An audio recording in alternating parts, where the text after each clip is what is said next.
Hi guys, welcome back to the shop. I'm Chris with M7 Metalworks. I am your YouTube shop doc, and today we got a nice little project in the shop. This is another Idealarc 250. So this is a 1969 model, and pretty neat. It came with a lot of goodies that a lot of times you don't get with these old welders. I actually got a really nice heavy duty power cord that came with it, and then I also had he also had leads for it. So I got a down clamp as well as a pretty nice stinger. It doesn't look like much right now just because it's filthy, but once you clean it up, I mean, it's really good shape. And then the leads are, I don't see any cuts or anything on them, so I think they look really good. So I'm really excited. He says it runs. He said that it worked perfectly fine and there were no issues. Now, you have to take that with a grain of salt because, you know, maybe it did work when he used it last. This thing hasn't been used for a while. I know that because, like, this is locked up. I could force it in one direction or another, but the polarity switch is not working very well. Changing my amperage, I mean, that is really tight. So there are issues. It may have worked, you know, 20 years ago when it was, but I got it out of a little lawnmower shed is what he had it in. He didn't even have a garage or a shop. So, you know, it's certainly prone to some moisture issues and that kind of thing in that type of a facility, at least here in Indiana. So some of the positives, you know, it did come with everything. I went ahead and took the leads off just because it's easier to move around. I don't see a whole lot of dings and dents. The sheet metal looks pretty straight, and that's a big plus on these things. A lot of times they sat in factories and they just get beat to snot, and that doesn't look like that's the case with this. So I'm pretty pleased with it. So I think what we'll do right now is I'll take you around it just so you can get a good look at its present condition. And then we'll start taking the sheet metal off.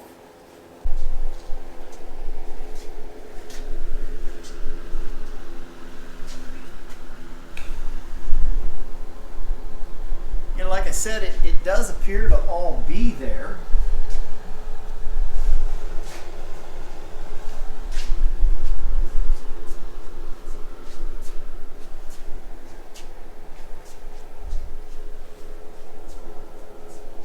Not a lot of dings and dents on the metal. Got a little dent right here. You know, the metal's a little deformed in some areas maybe. Not too bad. Pretty flat on the back, and you know, got a little bit of a bends in my fin area. So like a dent there. So let's get all this sheet metal off and let's start there.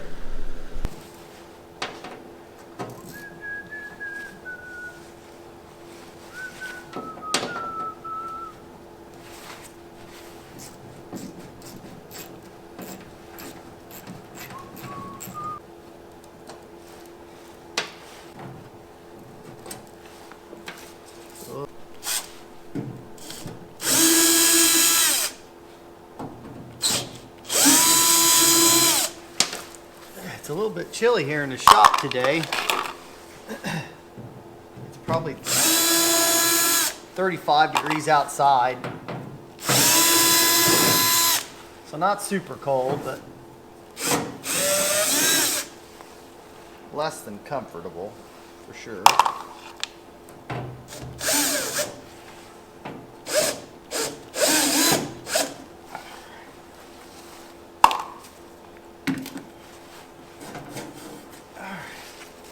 There's our panel. You can see we've got our standard schematic, electrical schematic paperwork and some information, I think, on the diodes and that kind of thing. So we'll put that aside.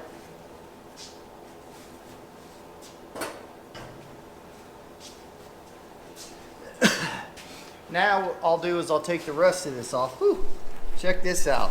Let me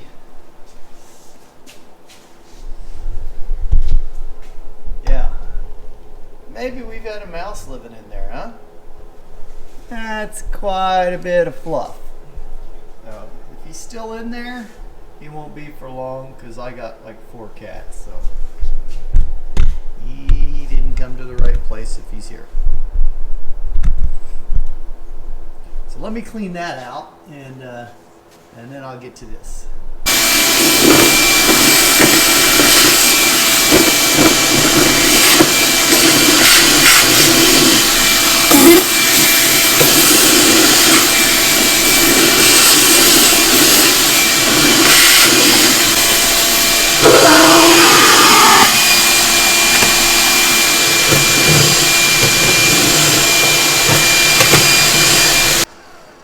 Okay, I think we'll resume taking off our sheet metal, but I'm going to keep the vacuum on standby because we may very well have the same kind of thing on the other side.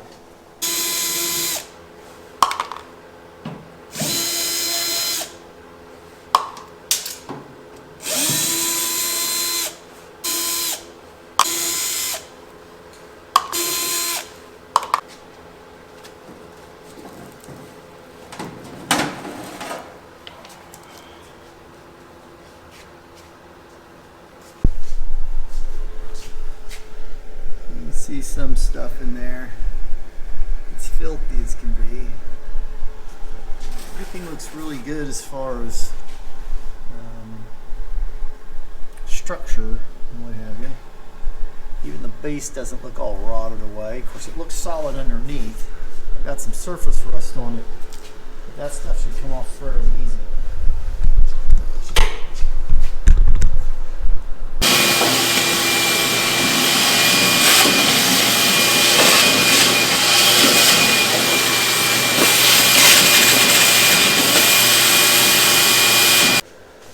Let's see if we can get this back panel off. Looks just like it's got a few screws holding it on. That's all I can see. Yeah. Alright, and then it's got a little metal piece that slides in there and hooks it. I had forgotten about that actually. That's the same on my other one. Alright, that gives us access to the back, which we need because I have more mouse nest down in there. So I got to get that fan out of my way and vacuum around it or something. So let's do that.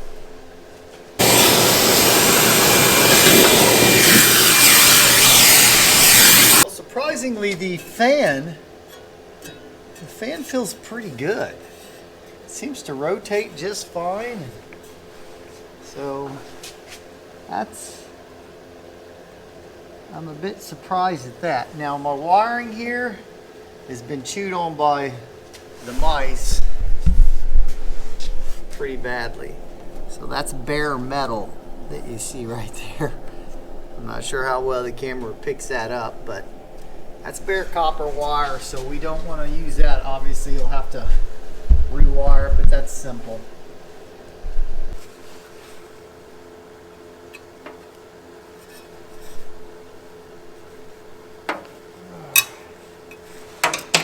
Just getting that, oh, there it is. Just getting that fan out of there. All right, we've got her disconnected now. Now there's two little screws, or really there's nuts, because there's the threaded rod coming off the fan, and then there's a nut on each side here, just one on each side. So we'll undo those. The Allen wrench that I used on this was 1/8 inch to get your set screw on your fan loosened up. Okay, I think I've got these loose now. Just little nuts in there. And a small little lock washer.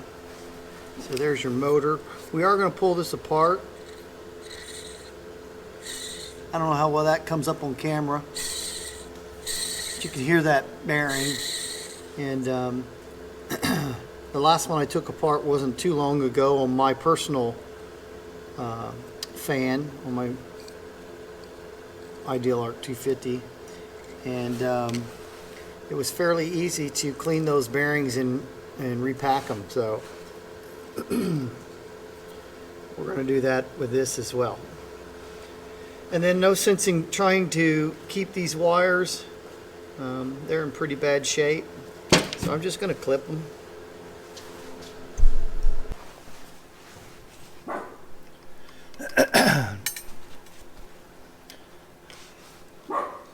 So I've just taken it out, obviously, and pulled the two long bolts going through the motor.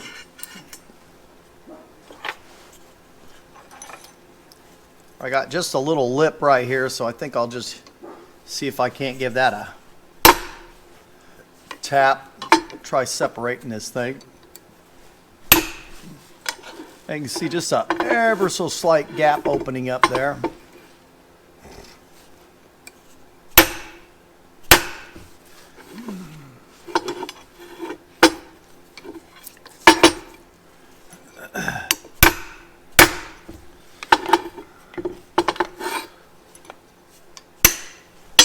There we go.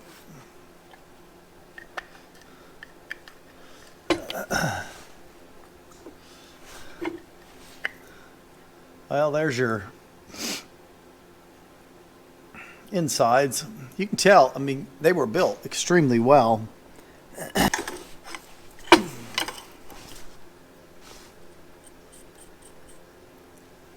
Doesn't feel too bad.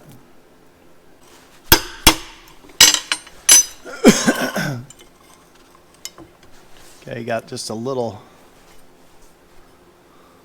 bit of a thrust washer there. Put that back in so we don't lose it.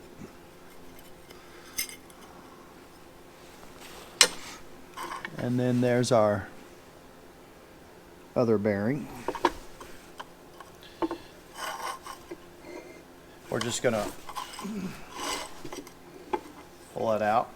And I'll clean this up a little bit, but this isn't bad at all. It's got a little surface rust on it, but big deal. That's not going to hurt it a bit. I'll clean the shaft up before I try to pull this bearing. See the quality. I mean, look at the quality of the inside of this little motor. It's the reason why you don't want to scrap this motor if you can. They were built so well. This thing was built to last a lifetime. This runs the whole time it's on, your welder's on, and I mean, the quality is really, really high for such a small little motor. So we'll clean this up on the wire wheel, and then we'll put a puller on these and see if we can get these bearings off. I don't imagine they'll give us too much grief. Okay, you can see I've got a bearing puller on there. It doesn't grab much of that, so but I don't expect the bearing to be on there majorly tight either, so we're just gonna see if we can't get that off. A 3/4 inch wrench, or I'm sorry, a 17 millimeter wrench. Again, I don't expect this to be super hard.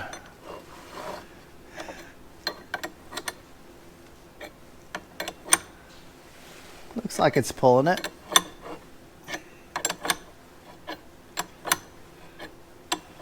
Yeah, it's pulling it. These do come off, which I was pretty sure I remembered them coming off.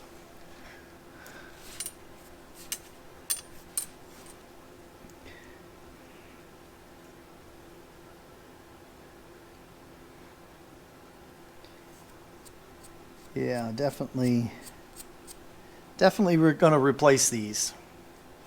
This is a little bit unusual bearing in that the bearing has these little things that come off of it, right? So there's all the parts, and then this little rubber sleeve comes off, and that's actually the bearing. So if you have this type of bearing in your equipment, pull these off before you put a puller on it and pull that bearing off, because if not, you'll you'll do some damage to these little metal pieces. I kind of did a little bit of damage to mine. Now I've cleaned them up and fixed them, but you know, you can avoid all that if you'll just get the rubber and these little pieces off. So I went out and got some new bearings. These are an NTN bearing. They're made in Taiwan. Not as good as USA, I'm sure, but way better than China. I don't mind the Taiwan stuff. To be honest with you, a lot of the Taiwan stuff is made every bit as good as the USA stuff. So once you get the bearing, you put your new thing on, put your little metal pieces back on. That rubber, I'm sure, is vibration. I'm sure it's to help with vibration on the fan. So, and then that will go on the front. And then we've got one here. They're exactly the same bearing, by the way. And I'll show you the box here. It's NTN T12203. There's a whole bunch of other numbers there too if you want to pause your video and write those down. But so that's the bearing. Okay, got her started now. So now I'm just going to kind of work it down into that. And you can also press this, and I've got a press. And I can press it, but honestly,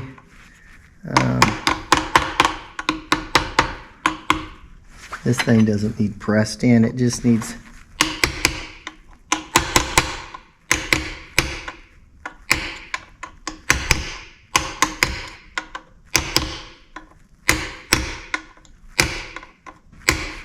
seated in there good. That's all. I went ahead and wire wheeled this. So now we'll go ahead and stick that back in there. What I'll do here is I'll just kind of give that a few taps just to seat that thing up to it nicely. Looks pretty good. Give that a little rub tap.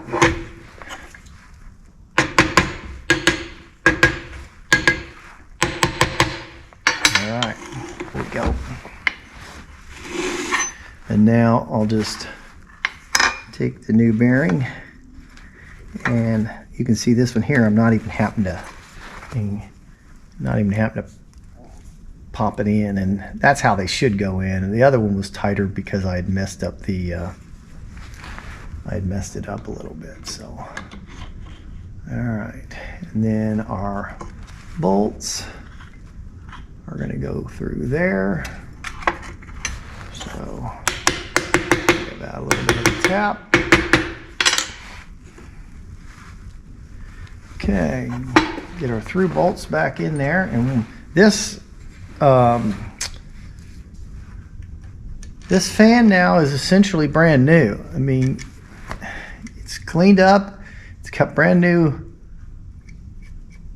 bearings in it. For all intents and purposes, it is a new fan. So that's pretty awesome. We got the fan done, and I didn't put the fan back in because I may end up doing some cleaning on this that I won't want to get that fan dirty from the cleaning. So figure I'll just leave well enough alone on it.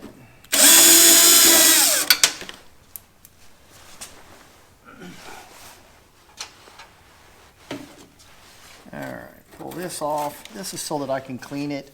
I don't like to clean those on the machine. Plus, when I paint this, you know, I don't know if I've even mentioned it, but my goal would be ultimately to paint the welder, to get it fully restored for the most part. Not to like new condition necessarily every little aspect of it, but certainly give it a nice paint job and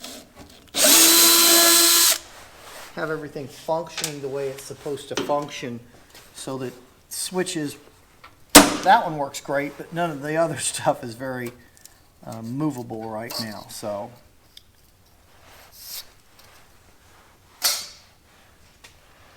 this way it just makes it easier. You only have to tape off a few things. I want to take this off. I want to take this off.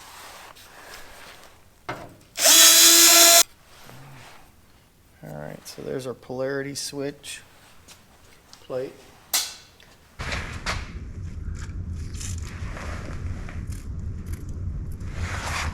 And I've got a impact, just a small one, but yeah, see, it's that impact that does that. It makes it so much easier. That wouldn't even budge with the other, and you put the impact on it and bang, it comes right out.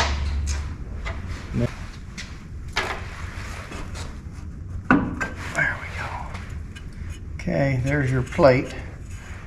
So a bit rusty, but I'll clean that up and maybe give it a nice silver paint or something.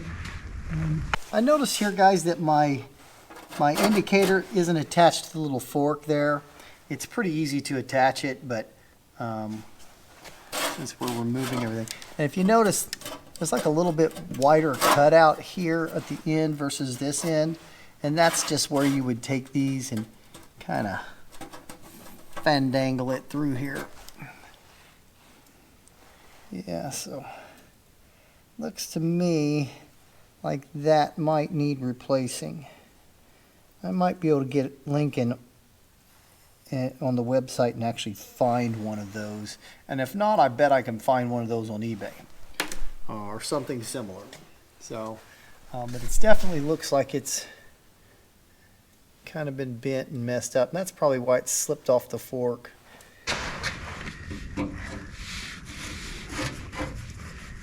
All right, pull away. It'll allow me to kind of service it a little bit, clean it up, and put some dielectric grease in there. Just can kind of see that's all we've done is just kind of pull it away there from the thing, and it'll allow me to clean some of these contact points up and just get some of the crud off of there. Okay, I'm going to take those out right here. So that's what your leads connect to. You got two, one on each side for your ground. One for your ground and one's for your stinger. So you can see that nut right there, and that is going to be 3/4 inch. Yeah, 3/4 inch. So let's go ahead and get that off.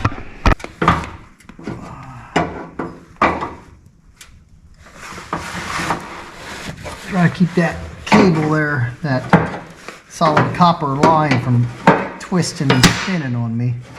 I don't want that to get messed up. I could replace it, but it would be a pain when I've got a perfectly good one right here.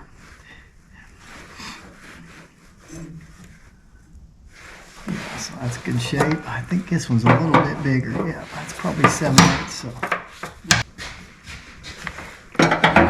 Yeah, 7/8. Just loosen that up a bit.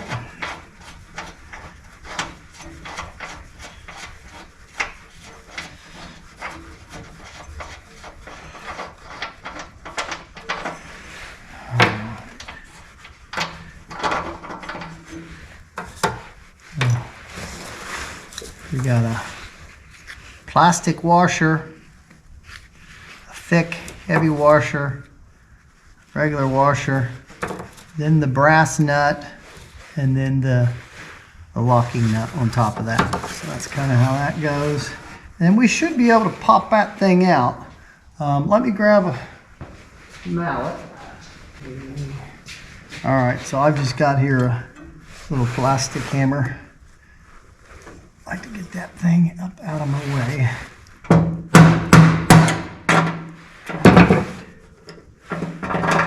Another brass washer. So now there's your front right there. We just knocked it through. And now I'm going to take everything just as we got it. Put it all back on.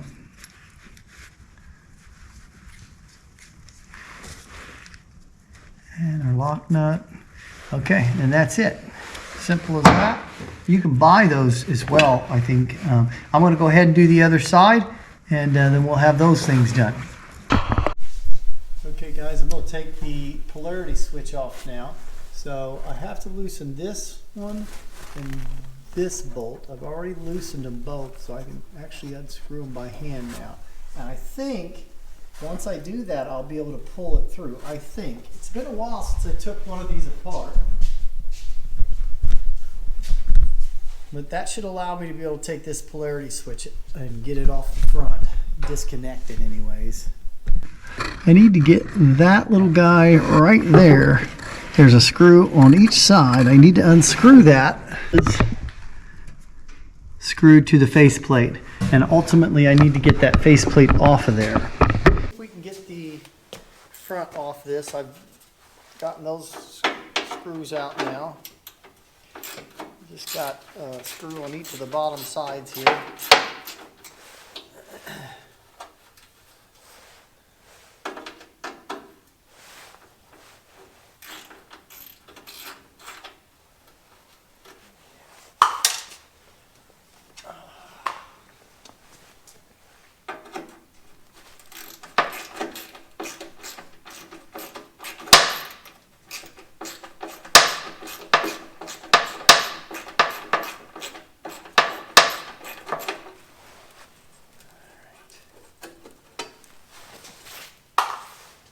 Now we still got the switch here. Let me give you guys a little bit different angle here. Okay, we've still got that switch in there, but I think if the way I had to do this before when I've taken these off is I have to kind of angle the face around the switch, just because our we're loose back here, we're disconnected from the front. But the copper lines are really thick, and so they hold that switch kind of in place. And I really don't want to distort that any.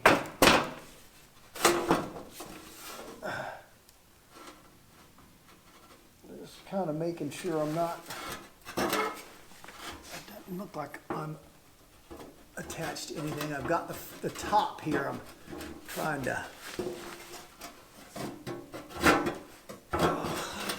unhook the top. There we go.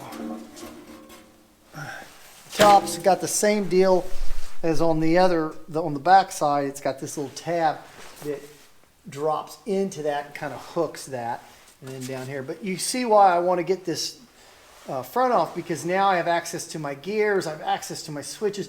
Everything can be cleaned up now, see? So, and then for those of you who are curious, this is my indicator here, and that's the fork that the little plastic piece sits on, and it sits on this little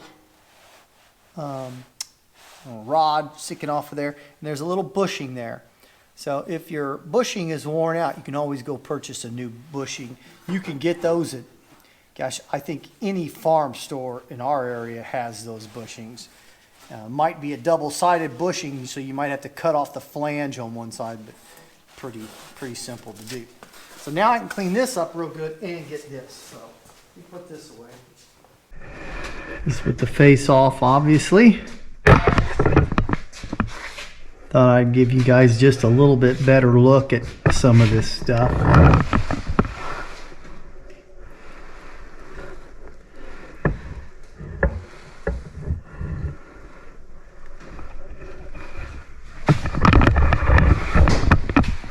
See how these wires are so thick, they hold everything up, you know.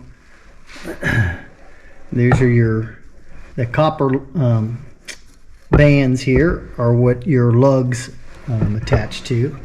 So your ground panel and your stinger. So I've got everything lubed up. This is turning real good now. So what I'll need to do now with these switches are clean them up, and then I'll use some dielectric grease on the contact points, and that'll have those things switching just really, really good. The gears look fantastic, and they're filthy. They're disgustingly dirty, but the gears themselves look fantastic. So that's good. That's very, very important And so I'll be able to clean all of this now. And, once I'm down to bare metal, clean metal, I can put fresh grease on these and they'll be good as new. Get all this stuff cleaned up. I'm really considering power washing the whole thing. I know that sounds crazy, but I've done it before and it does a really good job of cleaning things up. I can put some degreasers and cleaners on them, and then I can spray it all down with a power washer, and it'll get a lot of this grit and grimes and the stuff that would be very difficult to clean up. It'll get rid of a lot of that. And then, of course, it sits in here for 2 or 3 weeks while I restore the whole thing and everything dries out nice. And by the time I fire her up, she's ready to go. I think that's probably what I'm going to end up doing, is giving it a good washing with a power washer. It's winter here in Indiana, so I'm kind of limited on that. Well, guys, I think we'll end the video here. It's getting a little bit long, and I've got quite a bit more to do. I've already recorded quite a bit on this, and I'm trying to give you guys as nice a detailed video recording as I can to show you exactly what I'm doing, so that you'll have a little bit of confidence maybe in doing your own. I'm not sure what that little thing is that was screwed right to the thing. If somebody knows what that is, please put it down in the comments. I'm just curious. It says DYR and then 1055. Well, you know what? It might be a capacitor, because it says, I think it says 2K.05 MFD. I'm thinking that's microfarads. 1000 volts DC, and then C down here. Maybe that's a capacitor. I know that's a capacitor, but that looks like a capacitor. This really doesn't look like a capacitor to me, so I don't know. It's not really that important, but I'd be curious if someone knows what it is exactly. And then I've got a this has got the old diodes on the back. Nothing wrong with those old diodes, as long as they're in good shape. We'll continue to use them. There is a way to update those with new diodes, but that would be silly to do if the diodes are working, and I assume they are right now. So I think what we'll do next on the next video will be to clean this whole thing up and then sand it, prime it, paint it, put it all back together with lube and all that jazz. So if that's something that you want to see, tune in for the next video. I'm Chris with M7 Metalworks. Thanks again for watching.